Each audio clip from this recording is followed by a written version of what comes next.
శ్రీ గురుభ్యో నమః. వైశంపాయనుడు జనమేజయునకు చెప్తున్నాడు. పాండవులు సరస్వతీ నదీ తీరంలో ఉండగా కార్తీక పూర్ణిమ పర్వదినం వచ్చింది. ఆ సందర్భంగా వారు ఆ తీర్థంలో పర్వదినాన్ని పురస్కరించుకుని గొప్ప గొప్ప తాపసులతో కూడి పుణ్యకర్మలు చేశారు. కృష్ణపక్షం ప్రారంభం కాగానే ధౌమ్యంతో సారథులతో కలిసి ముందు నడిచే సేవకులతో పాటు కామికవనానికి బయలుదేరారు. అక్కడికి చేరుకోగానే మునులు వారికి ఆతిథ్యమిచ్చారు. ద్రౌపదితో పాటు వారు అక్కడే ఉండసాగారు. ఒక రోజున అర్జునునికి మిత్రుడైన ఒక బ్రాహ్మణుడు ఒక సందేశాన్ని తీసుకుని వచ్చాడు. మహాబాహువు శ్రీకృష్ణ భగవానుడు శీఘ్రంగా ఇక్కడికి విచ్చేయబోతున్నారు. మీరు ఈ వనానికి వచ్చారని వారికి తెలిసింది. వారు సర్వదా మిమ్మల్ని కలుసుకోవాలని ఉవ్విళ్ళూరుతూ ఉంటారు. మీకు శుభం కలగాలనే భావిస్తూ ఉంటారు. ఇంకొక శుభవార్త ఏమిటంటే, స్వాధ్యాయ సంపన్నులు, తపోనిరతులు, కల్పాంత జీవులు అయిన మహాతపస్వి మార్కండేయ మహాముని కూడా శీఘ్రంగా మిమ్ము కలుసుకుంటారు అని చెప్పాడు. ఆ బ్రాహ్మణుడు ఈ రీతిగా చెబుతూ ఉండగానే దేవకీనందనుడు శ్రీకృష్ణ భగవానుడు సత్యభామతో కలిసి రథం మీద అక్కడికి చేరుకున్నాడు. రథం నుండి దిగి అతడు మహాసంతోషంతో ధర్మజ భీమసేనులకు పాదాభివందనం చేసి ధౌమ్యుని పూజించాడు. నకుల సహదేవులు అతనికి నమస్కరించారు. తరువాత అర్జునుని శ్రీకృష్ణుడు ఆలింగనం చేసుకున్నాడు. ద్రౌపదిని తీయని మాటలతో ఓరడించాడు. అలాగే సత్యభామ కూడా ద్రౌపదిని ఆలింగనం చేసుకుని కలుసుకుంది. ఈ విధంగా శిష్టాచారం ముగిశాక పాండవులందరూ ద్రౌపదితో, పురోహితుడు ధౌమ్యునితో కలిసి శ్రీకృష్ణుని సత్కరించి అతనికి అన్ని వైపులా చుట్టూ చేరి కూర్చున్నారు. అప్పుడు శ్రీకృష్ణుడు యుధిష్ఠిరునితో, పాండవోత్తమ, ధర్మపాలన రాజ్యప్రాప్తి కంటే గొప్పదని చెప్తారు. ధర్మప్రాప్తి కోసమే శాస్త్రాలు తపస్సును ఉపదేశించాయి. నీవు సత్యభాషణం, సరళవర్తనం ద్వారా నీ ధర్మాన్ని పాలిస్తూ ఇహపరలోకాలు రెండింటినీ సాధించావు. ఏ కోరికలు లేకుండా నిష్కామభావంతో పుణ్యకర్మలు చేస్తున్నావు. ధనలోభంతో కూడా స్వధర్మాన్ని ఎన్నడూ విడిచిపెట్టలేదు. ఈ గొప్పతనం వల్లనే నిన్ను ధర్మరాజు అంటున్నారు. నీలో దానం, సత్యం, తపస్సు, శ్రద్ధ, బుద్ధి, క్షమ, ధైర్యం అన్నీ ఉన్నాయి. రాజ్యం, సంపద, భోగాలు పొంది కూడా నీవెప్పుడూ ఈ సద్గుణాల పట్ల ప్రీతి కలిగి ఉంటున్నావు. కాబట్టి నీ కోరికలన్నీ సంపూర్ణంగా నెరవేరుతాయి అనడంలో సందేహమేమీ లేదు అన్నాడు. తరువాత ద్రౌపదితో, యాజ్ఞసేని, నీ కొడుకులు చాలా మంచి స్వభావం కలవారు. ధనుర్వేదం నేర్చుకోవడంలో అనురాగం చూపుతున్నారు. వారు మిత్రులతో కలిసి ఎప్పుడూ సదాచారాలనే పాటిస్తున్నారు. రుక్మిణి కొడుకు ప్రద్యుమ్నుడు అస్త్ర విద్యను అనిరుద్ధునికి, అభిమన్యునికి ఎలా నేర్పుతున్నాడో అలాగే నీ కొడుకులైన ప్రతివింధ్యాదులకు నేర్పుతున్నాడు అన్నాడు. ఇలా ద్రౌపదికి ఆమె కొడుకుల కుశలవార్తను వినిపించి తిరిగి ధర్మరాజుతో శ్రీకృష్ణుడు, రాజా, దశార్హ, కుక్కుర, అంధక వంశవీరులు సదా నీ ఆజ్ఞను పాటిస్తారు. నీవు ఎక్కడ ఉంటే అక్కడ నిల్చుంటారు. నీ ప్రతిజ్ఞా సమయం గడిచాక దశార్హ వంశయోధులు నీ శత్రువుల సైన్యాన్ని సంహరిస్తారు. ఇక నీవు ఎప్పటికీ శోకరహితుడవై నీ రాజ్యాన్ని పొంది హస్తినాపురాన్ని ప్రవేశిస్తావు అన్నాడు. యుధిష్ఠిరుడు పురుషోత్తముడైన శ్రీకృష్ణుని ఆలోచన తనకు అనుకూలంగా ఉందని తెలుసుకుని అతనిని కొనియాడాడు. అతని కేసి తదేక దృష్టితో చూస్తూ చేతులు జోడించి, కేశవ, పాండవులకు నీవే ఆధారమని ఈ కుంతిపుత్రులు నీ శరణంలోనే ఉన్నారని అనడంలో ఎంతమాత్రం సందేహం లేదు. సమయం వచ్చినప్పుడు మా కోసం మీరు చెప్పిన దానికంటే ఎక్కువగానే చేస్తారని మా నమ్మకం. మేము మా ప్రతిజ్ఞానుసారంగా ఇంచుమించు 12 ఏళ్లు నిర్జనారణ్యాలలో తిరుగుతూ గడిపాము. ఇక నియమానుసారంగా అజ్ఞాతవాసం గడువు కూడా పూర్తి చేసుకుని ఈ పాండవులు నిన్నే శరణు కోరుతారు అన్నాడు. ఇలా శ్రీకృష్ణ ధర్మజులు మాట్లాడుకుంటూ ఉండగా 1000 సంవత్సరాల ఆయుర్దాయం కలిగిన తపోవృద్ధుడైన మార్కండేయ మహాముని అక్కడికి వచ్చాడు. మార్కండేయ మహాముని అజరుడు, అమరుడు, రూపం, ఔదార్యం మొదలైన గుణాలు కలవాడు. అలా ఉన్నాడు గాని అందరికంటే చాలా పెద్దవాడు. అయినా చూడడానికి 25 ఏళ్ల యువకునిలా కనిపిస్తాడు. అక్కడికి రాగానే పాండవులందరూ, శ్రీకృష్ణుడు, బ్రాహ్మణులు అతనిని పూజించి ఆసనమిచ్చి కూర్చోబెట్టారు. వారి ఆతిథ్యాన్ని స్వీకరించి అతడు ఆసనాన్ని అలంకరించాడు. అదే సమయంలో దేవర్షి నారదుడు అక్కడికి వచ్చాడు. పాండవులు అతనికి కూడా యథాయోగ్యంగా సత్కారం చేశారు. అనంతరం కథాప్రసంగం కల్పించడానికి యుధిష్ఠిరుడు మార్కండేయుని ఇలా ప్రశ్నించాడు. మహాముని, మీరు అందరికంటే ప్రాచీనులు. మీకు దేవతలు, దైత్యులు, ఋషులు, మహాత్ములు, రాజర్షులు వీరందరి చరిత్రలు విదితమే. కనుక మిమ్మల్ని నేను ఏదో కొద్దిగా అడగాలనుకుంటున్నాను. ధర్మాన్ని ఆచరిస్తున్న నేను సుఖాల నుండి వంచింపబడ్డాను. ఎప్పుడూ దురాచారాలే పాటించే దుర్యోధనాదులు సర్వదా ఐశ్వర్య సంపన్నులై ఉండడం చూస్తున్నాను. ఇది చూసిన నాకు మనసులో ఈ సందేహం కలిగింది. పురుషుడు శుభాశుభ కర్మలు ఆచరించి వాటి ఫలితాలను ఏ రీతిగా అనుభవిస్తాడు? ఈశ్వరుడు కర్మనియంత ఎలా అవుతాడు? మనుష్యునకు సుఖంగాని దుఃఖంగాని కలగడానికి కారణమేమిటి అని అడిగాడు. మార్కండేయుడు చెప్పసాగాడు. రాజా, నీవు అడిగిన ప్రశ్న సరి అయినదే. సమాధానం మీ అందరికీ విదితమే. కానీ లోకమర్యాదను అనుసరించి దానిని కాపాడడానికి నన్ను అడుగుతున్నావు.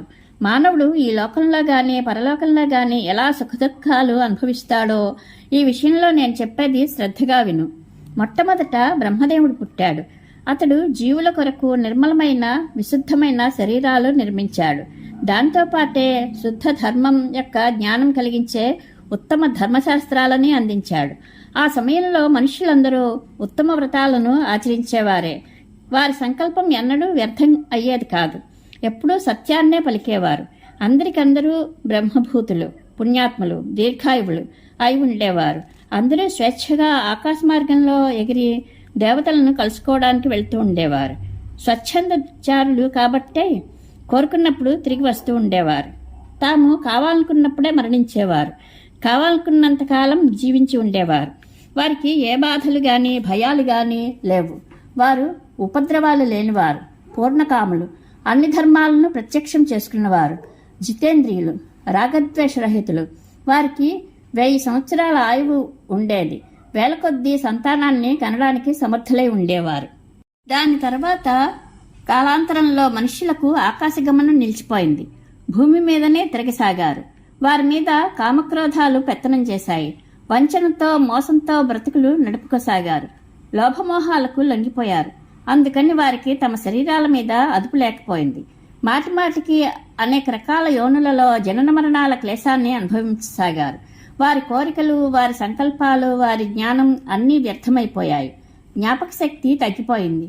అందరూ అందరినీ అనుమానిస్తూ పరస్పరం కష్టాలు కొని తెచ్చుకున్నారు.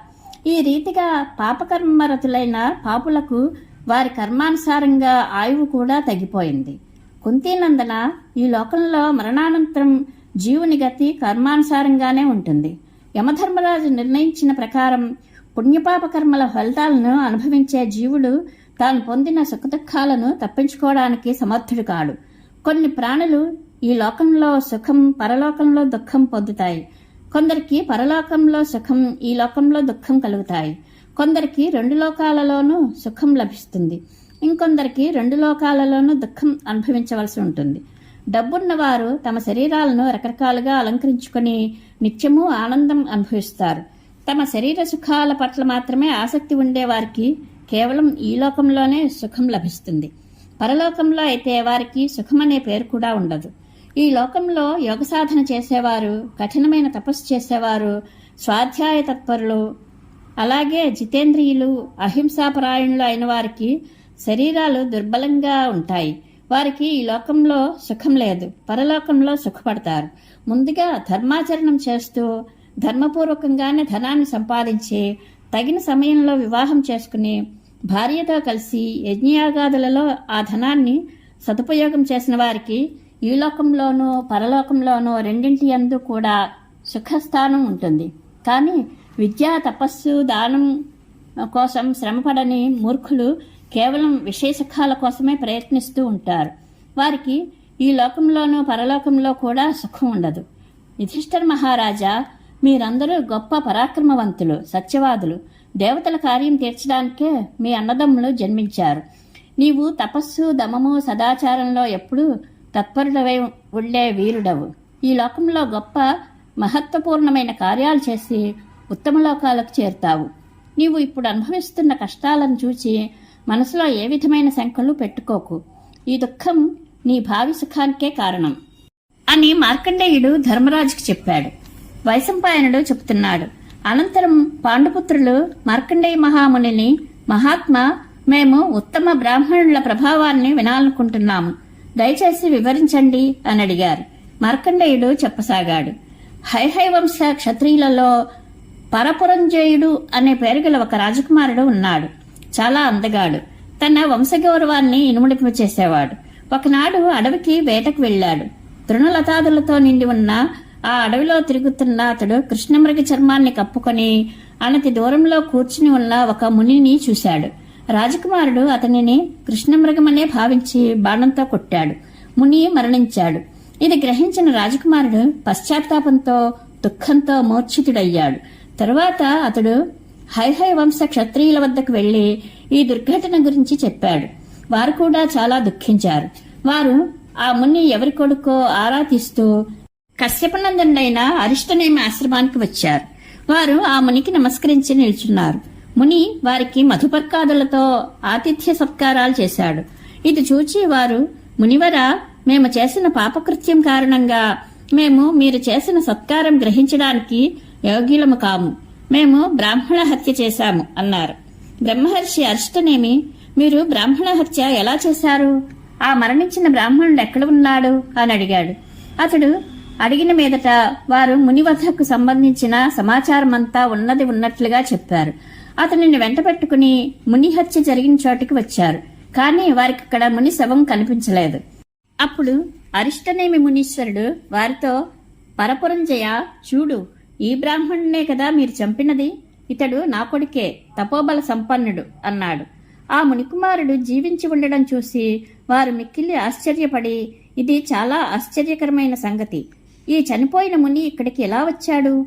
ఇతడు ఎలా బ్రతికాడు? ఇతనిని తిరిగి బ్రతికించింది తపస్సు యొక్క బలమేనా? బ్రాహ్మణోత్తమ, మాకు ఈ రహస్యం తెలుసుకోవాలని ఉంది అని అడిగారు. బ్రహ్మర్షి, రాజులారా, మృత్యువు మా మీద తన ప్రభావం చూపజాలదు. దానికి కారణం కూడా మీకు చెబుతాను. మేము సర్వదా సత్యాన్నే పలుకుతాము, ధర్మాన్నే ఆచరిస్తాము. కాబట్టి మాకు మృత్యుభయం లేదు. మేము బ్రాహ్మణుల కుశలాన్ని, శుభకర్మలను గూర్చి మాత్రమే చర్చించుకుంటాము. వారి దోషాలను చెప్పుకోము. అతిథులకు అన్నపానీయాలతో తృప్తి కలిగిస్తాము. మేము పోషించవలసిన వారికి పూర్తిగా భోజనం పెడతాము. వారు తిన్నగా మిగిలిన దానినే మేము తింటాము. మేము ఎల్లప్పుడూ శమధమాలు, క్షమ, తీర్థసేవనం, దానం ఈ విషయాలలో తత్పరులమై ఉంటాము. పవిత్ర దేశంలో నివసిస్తాము. ఈ అన్ని కారణాల వలన మాకు మృత్యుభయం లేదు. మీకు ఇవన్నీ క్లుప్తంగా చెప్పాను. మీరు వెళ్ళవచ్చును. బ్రహ్మహత్యా దోషం గురించి ఇప్పుడు మీకేమీ భయం లేదు అని చెప్పాడు. ఇది విని ఆ హైహయ వంశరాజులు సరే అని అరిష్టనేమి మునీశ్వరుని సన్మానించి పూజించారు. సంతోషంతో తమ దేశానికి తిరిగి వెళ్లారు.